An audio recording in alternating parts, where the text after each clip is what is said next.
میرے بھائیوں، محبت دل کی وابستگی،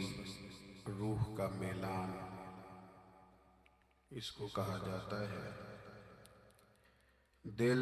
انسانی جسم کا بادشاہ ہے۔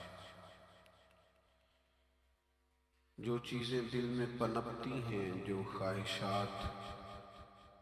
دل کے اندر قرار پکڑتی ہیں، سارا وجود وہی کرتا ہے۔ انسان کا پورا نظام اسی دل کی فرما برداری کرتا ہے۔ لیکن ہوتا یہ ہے کہ نہ چاہتے ہوئے بھی، سمجھ بوجھ رکھتے ہوئے بھی، چیزوں کے مضر اثرات سے آگاہی رکھتے ہوئے بھی، بعض اوقات دل ایسی چیزوں کی طرف میلان کرتا ہے جو بڑی نقصان دہ ہوتی ہے۔ انسان کے وجود کا بھی، اس کی روح کا بھی، اس کے باطن کا بھی، وہ چیزیں بہت زیادہ نقصان کرتی ہیں۔ لیکن انسان ان سے بعض اوقات نجات نہیں حاصل کر پاتا۔ مثلا سب کو پتہ ہوتا ہے کہ ہرس، لالچ، ہوس ایک اچھی چیز نہیں ہے۔ اللہ تعالیٰ اگر ضروریات کا رزق عطا کر دے اور ضروریات پوری ہونے لگ جائیں تو بہت اچھا ہے، لیکن نہ چاہتے ہوئے بھی بعض لوگ مال کی ہرس میں، ہوس میں، لالچ میں مبتلا ہو جاتے ہیں۔ یہ محبت دن بدن بڑھتی چلی جاتی ہے۔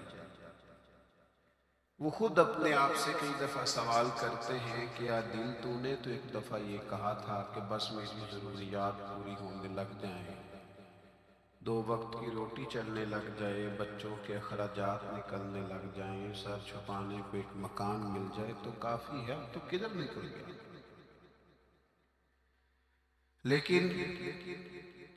بہت سارا اس سے بڑھ کر اللہ نے فضل کر دیا، خواہش سے بڑھ کر عطا کر دیا، لیکن کہیں ٹھہراؤ نہیں ہو پا رہا، دل روک نہیں رہا۔ روز مال کی محبت، مال کا لالچ بڑھتا چلا جاتا ہے۔ یہ اس قدر زیادہ نقصان کرتا ہے کہ نبی کریم صلی اللہ تعالیٰ علیہ وسلم نے ارشاد فرمایا کہ دنیا کی محبت ہر گناہ کی جڑ ہے۔ یعنی لوگ سمجھتے ہیں کہ معمولی بات ہے کہ میرے دل میں مال کی محبت بیٹھ گئی ہے، لیکن یہ بڑا گہرا مرض ہے۔ بعض لوگ کہتے ہیں نا کہ یہ مرض آ جائے تو اس کی وجہ سے 70 مرض اور بھی لگ جاتے ہیں۔ تو یہ دنیا کی محبت وہ مرض ہے، مال کی محبت وہ بیماری ہے کہ جس کی وجہ سے سینکڑوں امراض پیدا ہوتے ہیں، حلال حرام کی تمیز اٹھ جاتی ہے، رشتوں کا تقدس پامال ہو جاتا ہے، بہن بھائیوں کے رشتوں میں دراڑ آ جاتی ہے۔ لوگ اس مال کی محبت میں مبتلا ہو کر خونی رشتوں تک کو بھول جاتے ہیں۔ تو اگر محبت کو صحیح رستہ نہ ملا، یہ محبت الہی اور محبت رسول صلی اللہ تعالیٰ علیہ وسلم کے خوبصورت عنوانات کی عادی نہ ہوئی، تو پھر یاد رکھیے گا کہ مال کی محبت تو پورے طور پر اجاڑ دے گی، اندر تباہ کر دے گی۔ ایک دوسری محبت بڑا نقصان کرتی ہے، وہ ہے شہرت کی محبت۔ میں چاہا جاؤں، میری شہرت ہو جائے، لوگ مجھے جانیں، کوئی ایسا طریقہ اپناؤں جس کی وجہ سے دنیا کے اندر فیمس ہو جاؤں، لوگ میرا نام لینے لگے۔ آپ یقین کریں، سوشل میڈیا کے اوپر بڑے بڑے وزادار، بڑے بڑے باریش لوگ، بڑے بڑے اچھے اور اچھی قد و قامت اور اچھا نام رکھنے والے لوگ فقط مشہور ہونے کے لیے وہ حرکتیں کرتے پھرتے ہیں کہ کوئی بھی سنجیدہ آدمی دیکھے تو شرم سے اس کی نظر جھک جاتی ہے۔ یہ شہرت، اس کا لالچ، یہ شہرت کی طلب اور شہرت حاصل کرنے کے لیے ایسے خطرناک طریقوں کا حصول، شہرت حاصل کرنے کے لیے ایسے کمزور اور ایسے اخلاق سے گرے ہوئے رویے کا انداز تباہ کر دیا اس نے، اجاڑ کے رکھ دیا ہے۔ آپ یقین کریں، اچھے بھلے سمجھدار لوگ تھے، اچھے بھلے معاملہ فہم لوگ تھے، الجھ گئے، ذہن بن گیا ہے کہ بس جو کچھ ہے وہ یہی شہرت ہی ہے۔ او میرے بھائیوں سنو، حضرت مولا علی شیر خدا فرماتے ہیں، مصنف ابن ابی شیبہ میں موجود ہے، حضرت مولا کائنات فرماتے ہیں اسے مبارک ہو جسے تھوڑے لوگ جانتے ہیں،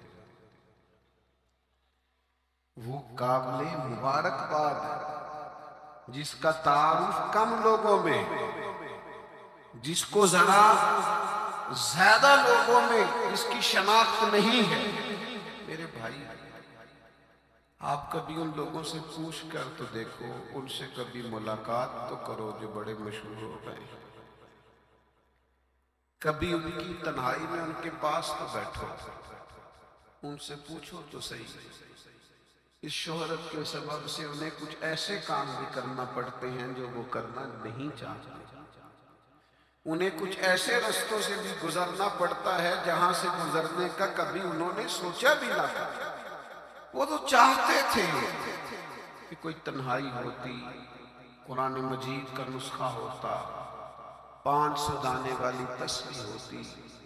کہیں مصلے کا نور ہوتا، دل میں ہو یاد تیری گوشہ تنہائی ہو، پھر تو خلوت میں عجب انجمن آرائی ہو۔ دل چاہتا تھا، لیکن یہ شہرت، اس کی طلب، ہاں ایک بات ہے، اگر آپ شہرت چاہتے ہیں،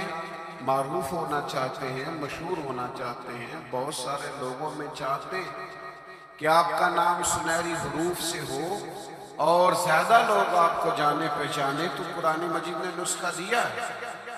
فرمایا ان الذین آمنوا وعملوا الصالحات سیجعل لهم الرحمن ودا، جو ایمان لانے کے بعد نیک عمل کرے گا رب لوگوں کے دلوں میں محبت پیدا فرما دے گا، رحمان ایسا ماحول بنا دے گا کہ ان لوگوں کے دلوں میں اللہ تعالیٰ لوگوں کے دلوں میں اس بندے کی محبت پیدا کر دے گا۔ ایک اور محبت ہوتی ہے، اولاد کی محبت، بڑی اچھی محبت ہے، ہونی چاہیے، لیکن اگر یہی اولاد شریعت کے راستے میں آنے لگے، اگر یہی اولاد اس طرح کا رویہ اختیار ہونے لگے کہ آپ کو اس کی خاطر حلال حرام کی تمیز بھولنا پڑے، یا اولاد کہیں رکاوٹ بنے شریعت کی راہ میں، تو پھر قرآن مجید نے کہا انما اموالکم و اولادکم فتنہ، پھر یہ تمہارے لیے آزمائش، پھر تمہیں تھوڑا غور کرنا پڑے گا، تمہیں پھر دیکھنا پڑے گا، پھر تمہیں توجہ کرنی پڑے گی کہ کہیں اللہ رسول کے راستے میں تو نہیں آ رہی۔ حضرت ابوبکر صدیق رضی اللہ تعالیٰ عنہ کے بیٹے نے ایک دفعہ کہا تھا کہ ابا جی، مسلمان ہونے سے پہلے جب بدر کے دن میں کفار کی طرف سے لڑتے ہوئے آ رہا تھا تو آپ میری تلوار کی زد میں آ گئے تھے، میں آپ کو قتل کر سکتا تھا پر میں نے باپ سمجھ کر کے چھوڑ دیا۔ تو سیدنا ابوبکر صدیق فرمانے لگے بیٹا تو ابھی کلمہ نہیں پڑھتا تھا، تو نے مجھے باپ سمجھ کے چھوڑ دیا، اگر تو بدر والے دن میری تلوار کے نیچے آتا تو میں تجھے کبھی بیٹا سمجھ کے معاف نہ کرتا، دین کا مخالف سمجھ کے قتل کر دیتا۔ اس لیے کہ جو اولاد شریعت کے راستے میں آئے، دین کے راستے میں آئے، پیغام حق کے راستے میں آئے، اسے اولاد سمجھ کر درگزر تھوڑا کیا جائے گا۔ میرے عزیزو، وطن کی محبت بھی کبھی غالب آتی ہے، علاقے کی محبت بھی کبھی غالب آتی ہے۔ انسان جہاں پیدا ہوتا ہے، جہاں جوان ہوتا ہے، جہاں وقت گزارتا ہے، جہاں اس کے احباب ہوتے ہیں، جہاں اس کی دوستیاں ہوتی ہیں، جہاں اس کے تعلقات ہوتے ہیں، وہ محبت بھی کبھی غالب آتی ہے۔ لیکن یاد رکھنا، سارا کچھ ہی مکہ مکرمہ میں موجود تھا، وہیں پیدا ہوئے تھے صحابہ، وہیں دوستیاں تھیں، تعلق تھے، رشتہ داریاں تھیں۔ لیکن جب پتہ چلا نا کہ محبوب کو مدینہ پسند ہے، تو پھر کسی نے بھی وطن سے پیار نہیں کیا، محمد عربی کے شہر سے محبت فرمائی۔ آپ ان ساری محبتوں کو گنتے جائیں، وہ دولت کی ہو، وہ شہرت کی ہو، وہ اقتدار کی ہو، وہ اولاد کی ہو، وہ محبت آپ کے لیے وطن کی محبت ہو، یہ ساری محبتیں قربان کی جائیں گی۔ لیکن اگر کسی محبت کو حاصل کیا جائے گا تو وہ اللہ رسول کی محبت